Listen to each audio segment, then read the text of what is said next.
রাজবাড়ীর পাংশা উপজেলার পাঁচবাড়িয়া সরকারি প্রাথমিক বিদ্যালয় ১৯৮৮ সালে স্থানীয়দের অনুদানে ৩৩% জমির উপর প্রতিষ্ঠিত হয় বিদ্যালয়টি। তৎকালীন উপজেলার শিক্ষা কর্মকর্তা মুনিবুর রহমানের মা হাসিনা বেগম এবং বাবা ওয়াজেদ আলীর নাম অনুসারে বিদ্যালয়টির নাম করা হয় পাঁচবাড়িয়া হাসিনা ওয়াজেদ বেসরকারি প্রাথমিক বিদ্যালয়। ১৯৯৬ সালে বিএনপির সরকারের সময় বিদ্যালয়টি ওই নামেই সরকারি রেজিস্ট্রেশন পায়। কিন্তু ২০১৩ সালে আওয়ামী লীগের আমলে জাতীয়করণের সময় হাসিনা নামের পরিবর্তন করে করা হয়, হয়ে যায় পাঁচবাড়িয়া হাসিনা ওয়াজেদ সরকারি প্রাথমিক বিদ্যালয়।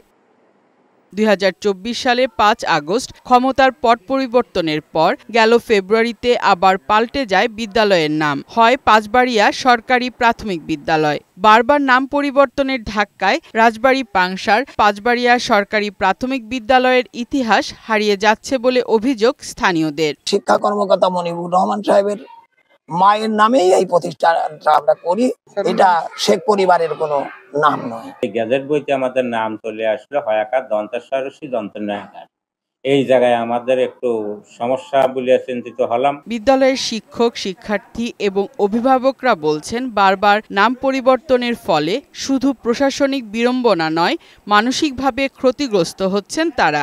মনিবুর রহমান মিয়া নামে একজন শিক্ষা কর্মকর্তা ছিলেন, তার বাবার নাম ছিল ওয়াজেদ আলী, মায়ের নাম ছিল হাসিনা। সেই নামে তো স্কুলটা করেছিলেন।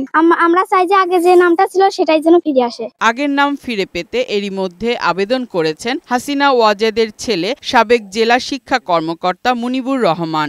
আমার মা বাবার নাম পরিবর্তন হয়ে পাঁচবাড়িয়া সরকারি প্রাথমিক বিদ্যালয় হয়েছে। স্কুলটা পুনর্বহাল হয়, তার আমি দ্রুত হয় তার জোর দাবি জানাচ্ছি সদস্য কর্তৃপক্ষের নিকট। রাজনীতির ঊর্ধ্বে উঠে এই বিদ্যালয়ের প্রকৃত ইতিহাসকে যেন সম্মান জানানো হয়, এমনটাই দাবি পাঁচবাড়িয়ার মানুষের। ফারহানা শিমু, বৈশাখী সংবাদ।